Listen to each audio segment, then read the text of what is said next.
కొత్తగా 18 ఏళ్లు పడ్డాయి. ఓటు హక్కు అప్లికేషన్లు చేసుకుందామని అనుకుంటుర్రా? ఇంకెందుకు ఆలస్యము? ఓటు హక్కు కోసం దరఖాస్తులు పెట్టుకోర్రి. ఒదికు ఎన్నికల కమిషన్ మొన్ననే పంచాయతీ ఎన్నికల నోటిఫికేషన్ చేసేందుకు సర్వం సిద్ధం చేసింది.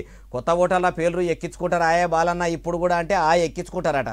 రాష్ట్రంలో పంచాయతీ ఎన్నికలు రాబోతున్నాయి. 18 ఏండ్లు నిండినాయి. ఇప్పుడు ఓటు హక్కుకు అప్లై చేసుకుంటే మాకు పంచాయతీ ఎన్నికల్లో ఓటు వస్తుందా అనుకున్నోళ్లకు ఎన్నికల సంఘం పెబ్బలు ఓ మంచి ముచ్చటనే చెప్పిర్రు. ఈ నెల 15 తారీఖు దాకా అక్టోబర్ 1 తారీఖు వరకు వయసు పిల్లలకు 18 ఏళ్లు నిండితే వెంటనే ఓటు హక్కుకు దరఖాస్తు చేసుకోవచ్చట.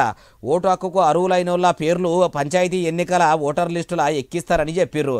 అటు జిల్లా కలెక్టర్లకు కూడా కొత్త ఓటర్ లిస్టుల కొత్త ఓటర్ల పేర్లు ఎక్కిరని ఆర్డర్లు కూడా చేసిరట. అంతలోపల పంచాయతీ ఎన్నికల నోటిఫికేషన్ వచ్చినా ఇబ్బంది లేకుండా వెంటనే జాబితా విడుదల చేసేటట్టు ఇషారా చేయాలని చెప్పుకొచ్చిరట.